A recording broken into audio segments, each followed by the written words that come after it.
Hi souls, welcome you. நான் உங்கள் சங்கரேஸ்வரி பேசுகிறேன். இன்னைக்கு நம்ம பேச போகிற டாபிக் எதை பற்றி அப்படின்னா, கடவுள் நம்ம கூட தான் இருக்காரா?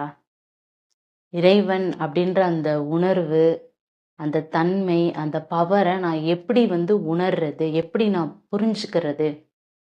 ஸோ இதெல்லாம் பற்றி தான் நாம் இந்த வீடியோவில் இன்னைக்கு பார்க்க போகிறோம். இந்த வீடியோ ரொம்ப இன்ட்ரெஸ்டிங்காக இருக்க போகுது. வாங்க வீடியோக்குள்ளே போகலாம்.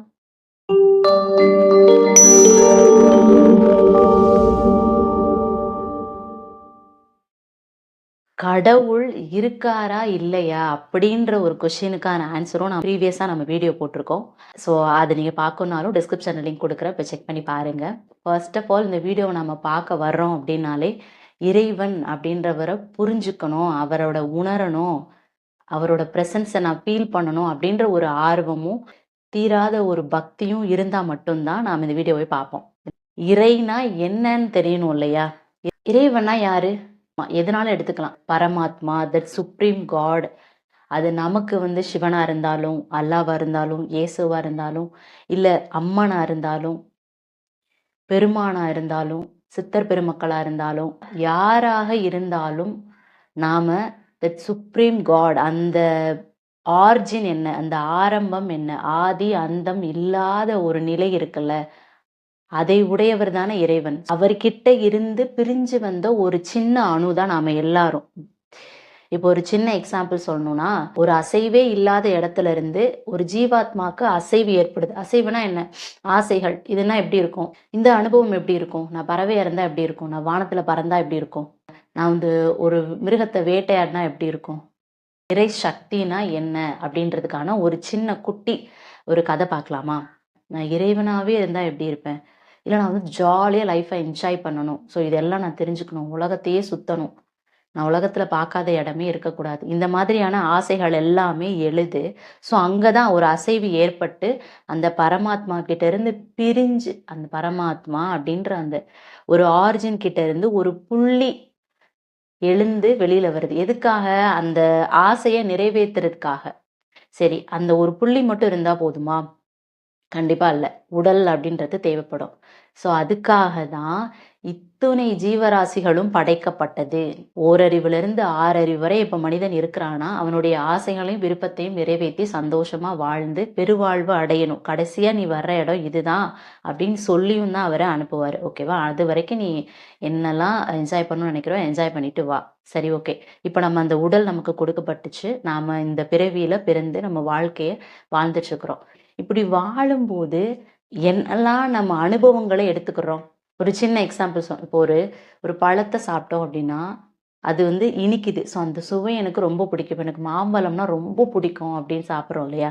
ஸோ அந்த சுவை தான் நமக்கு உண்டான அனுபவம். ஸோ அதுக்காக தான் நாம் இங்கே வந்திருக்கோம். அப்படி இல்லாமல் எனக்கு மாம்பழம் பிடிக்கும், ஆனால் அதை வாங்குறதுக்கு காசு இல்லை, இல்லை அதை பார்த்துட்டு ஒரு ஒரு வேற ஒருத்தவங்க அதை நல்லா சாப்பிட்றாங்க, எனக்கு அது கிடைக்கல அப்படின்ற பட்சத்தில் இருக்கிறப்போ அங்கே தான் கர்மா ஸ்டார்ட் ஆகுது இல்லையா? நமக்கு ஏன் அது கிடைக்கல அப்படின்னா, ஸோ நாம் செய்த வினைகள் செயல்கள் மூலயமா இப்போ நாம் இருக்கிற ஒரு நிலையில நமக்கு அது கிடைக்குமா கிடைக்காதா அப்படின்ற சூழ்நிலையில இருப்போம். அப்படிதான் ஒரு குட்டி கதை சொல்லணும்னா, ஒரு 2 பறவைகள் எடுத்துக்கலாம். ஒரு மரத்து மேல 2 பறவைகள் இருக்கு. அதுல ஒரு பறவை என்ன தெரியுமா பண்ணுது? மரத்துல உள்ள கனியை ரொம்ப ருசிச்சு சாப்பிடுது. ரொம்ப என்ஜாய் பண்ணி ரொம்ப ருசிச்சு சாப்பிட்டுட்டு இருக்கு. அதுல இன்னொரு பறவை என்ன செய்யுது தெரியுமா? அந்த சாப்பிட்டுட்டு இருக்க பறவைய ரசிச்சு பார்த்துட்டு இருக்கு. கவனமா பார்த்துட்டு இருக்கு. சரி, இப்ப அதுல சாப்பிட்டுட்டு இருக்கிறது யாரு தெரியுமா? ஜீவாத்மா அப்படின்னு சொல்லப்படுற நாம எல்லாரும். நம்ம விருப்பப்படி எனக்கு பிடிச்சது வேணும், இது எப்படி இருக்கும், அது எப்படி இருக்கும் அப்படின்ற ஒரு விருப்பத்தினால தானே நம்ம இங்கே வந்திருக்கோம். ஸோ அதெல்லாம் நம்ம அனுபவிக்கிறதுக்கு தானே இங்கே வந்திருக்கோம். ஸோ அதை சாப்பிட்டுட்டு இருக்கு. அதை பார்த்துட்டு இருக்கிறது யாரு? பரமாத்மாவாகிய நம்மளை படைத்த இறைவன், இறை பொருள், இறை சக்தி, இறை தன்மை அப்படின்னு எது வேணாலும் நம்ம சொல்லலாம். சாப்பிட்டு இருக்கல நீ, சாப்பிட்டுட்டு ஒரு பக்கம் நீ என்ன திரும்பி பாரு, நான் இருக்கேன்றத நீ திரும்பி பாரு, நான் உன்னைதான் பார்த்துட்டு இருக்கிறேன் அப்படின்னு சொல்லி அந்த இறை சக்தி சொல்லுது. இன்னொன்னு சொல்லணும்னா, ஒரு மனிதனால எவ்வளோ டைமென்ஷன்ஸ் பார்க்க முடியும்? ஒரு 2 டைமென்ஷன், 3 டைமென்ஷன் அவ்வளோதான். முன்னாடி, பின்னாடி, மேல, கீழே, சைடில், லெஃப்ட், ரைட். ஸோ இதுதான் டைமென்ஷன்ஸ். ஆனால் இறைவன் அப்படின்றவர் நாம ஒரு கேமராவை ஆன் பண்ணாத ஒரு ரெக்கார்டர் அப்படின்னு சொல்லலாம். ஏன்னா இந்த காஸ்மிக்ல எல்லாமே ரெக்கார்ட் ஆயிட்டு இருக்கு அப்படிதானே. ஸோ அப்போ அவர் நம்மளை வாட்ச் பண்ணிட்டு தானே இருப்பாரு. ஸோ அவரே நம்ம இல்ல இது மட்டும்தான் உண்மை நாம வாழ்ந்தோம் அப்படின்னா நம்ம அறியாமையில இருக்கிறோன்றது தானே அர்த்தம். ஃபர்ஸ்ட் அவர் இருக்காரு அப்படின்றத நாம முழுசா நம்புறோமோ நம்பலையோ அவர் இருக்காருன்றது உண்மை. சரியா? அதை நாம கண்டிப்பா தெரிஞ்சுக்கணும். ஒரு சுப்ரீம் காட் இருக்கு அப்படின்றது தான் ஃபர்ஸ்ட் ஆஃப் ஆல் நம்ம தெரிஞ்சுக்க வேண்டிய விஷயம். இறைவன் எந்த ரூபத்துல இருப்பாரு? இந்த உலகத்துல உள்ள பிரபஞ்சத்துல உள்ள எல்லா உயிரற்ற பொருட்களையும் உயிருள்ள பொருட்களையும் இருக்கிறாரு அப்படின்றது எனக்கு கேக்குது, எனக்கு புரியுது. ஆனா அதை நான் உணர்றதுக்கு என்ன பண்ணணும்? இப்ப என் குடும்பத்துல என்னோட ஹஸ்பண்ட் இருக்காங்க, என் குழந்தை இருக்கு, என் பேரண்ட்ஸ் இருக்காங்க, இல்ல வந்து என்னோட ஃப்ரெண்ட்ஸ் இருக்காங்க, என் வீட்ல ஒரு பெட்ஸ் இருக்கு, ஒரு நாய் இருக்கு, ஒரு கோழி வளர்க்குறோம். இது எல்லாத்துக்குள்ள இருக்கிறது ஒண்ணுதான் அப்படின்னா இதை நான் எப்படி உணர்றது அப்படின்னு ஒரு கேள்வி வரும் இல்லையா? அதுக்கான ஆன்சர் என்னன்னா, இறைவன் நம்மளை பார்க்க முடியாது அப்படின்னு சொல்றோம். ஒரு சிலர் சொல்றாங்க இறைவனோட தரிசனம் கிடைக்கணும். பக்தி மார்க்கத்துல போறவங்க நாம என்னவா அவரை பார்க்குறோமோ அவரே ஒரு எக்ஸ்ட்ரீம்க்கு அப்புறமா நமக்கு காட்சியளிக்க ஆரம்பிப்பாரு. அது டிபெண்ட்ஸ் அப்பான் அது வந்து எதை பொறுத்து அமைதுன்னா ஒருத்தருடைய கர்மாவும் அவங்களுடைய இன்டென்சிட்டி எல்லாமே அவர் தான் டிசைட் பண்றாரு. அது ஒரு பக்கம் இருக்கு. இறைவனை வந்து நான் பார்க்கணும் அப்பதான் நான் நம்புவேன் அப்படின்னு சொல்றவங்களுக்கு தரிசனம் எப்போ கிடைக்கும் அப்படின்னா, கிடைக்கிற வரைக்கும் வெயிட் பண்ணணும், பேஷண்டா இருக்கணும். அதுக்கு முன்னாடி என்ன பண்ணணும்? அதற்கு முன்னாடி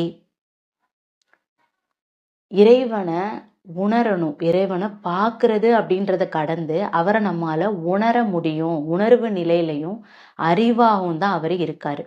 இறை சக்தி இப்ப இந்த எல்லா பிரபஞ்சத்துல எப்படி நிறைஞ்சிட்டு இருக்கு அப்படின்னா அறிவாவும் உணர்வாவும் தான் நிறைஞ்சிட்டு இருக்கு. அந்த அறிவு எதை பத்தின அறிவா இருக்கும்? எல்லாத்த பத்தின அறிவு. காஸ்மிக் புக்கே அவர்கிட்ட தான் இருக்கும். ஏன்னா இது எல்லாமே அவரு தான் பார்த்துட்டு இருக்கிறாரே அந்த விட்னஸிங்கோட. ஸோ அந்த அறிவு எல்லாமே அவர்கிட்ட தான் இருக்கு. சரி, உணர்வுனா என்ன? உணர்ச்சி, மனிதனுக்கான உணர்ச்சி எப்படி இருக்கும்? எமோஷன்ஸ் மூலயமா வெளிப்படும். உணர்வு அப்படிங்கிறது ஒரு வேற டைமென்ஷன், வேற பரிணாமம் அப்படின்னே சொல்லலாம். உணர்வுக்கும் உணர்ச்சிக்கும் வித்தியாசம் இருக்கு. இதற்கு முன்னாடி நாம அந்த மாதிரியான ஒரு உணர்வுகளை எதிர்கொண்டிருக்க மாட்டோம். ஸோ அது வந்து ஒரு வேற டைமென்ஷனா இறை தன்மையோடு இருக்கக்கூடியதான் இந்த உணர்வுகள். அந்த உணர்வு மூலியமா நாம இறைவனை உணர முடியும். 3 ஐடியாஸ், ஒரு 3 ஸ்டெப்ஸை நம்ம ஃபாலோ பண்ணோம் அப்படின்னா இறைவன் கிட்ட நாம எப்பவுமே கான்டாக்ட்ல இருக்கணும்னு விரும்புறவங்க இந்த 3 ஸ்டெப்ஸை கண்டிப்பா ஃபாலோ பண்ணுங்க. ஃபர்ஸ்ட் என்ன அப்படின்னா, நான் இங்க உட்காந்து பேசிட்டு இருக்கேன், இந்த வீடியோ முடிஞ்ச உடனே இது எல்லாமே மறந்துடணும், அதெல்லாமே மறந்து போயிடும் அப்படின்ற பட்சத்துல நம்ம மனசு இருக்கும். சரியா? 1 நாள் 2 நாள் ஞாபகம் இருக்கும். ஆனா எப்போயுமே நம்ம ஸ்ட்ராங்கா அந்த இறை இறை சிந்தனையில நிலைக்கிறது. இறைவன் இருக்காரு, அவர் என் கூட தான் இருக்காரு அப்படின்னு நினைக்கிறதுக்கு என்ன பண்ணணும்? ஃபர்ஸ்ட் ஆஃப் ஆல் நம்ம குடும்ப உறுப்பினர் மாதிரி அவர்கிட்ட ஒரு கான்டாக்ட் ஏற்படுத்திக்கிட்டே இருக்கணும். எப்படி ஏற்படுத்துறது?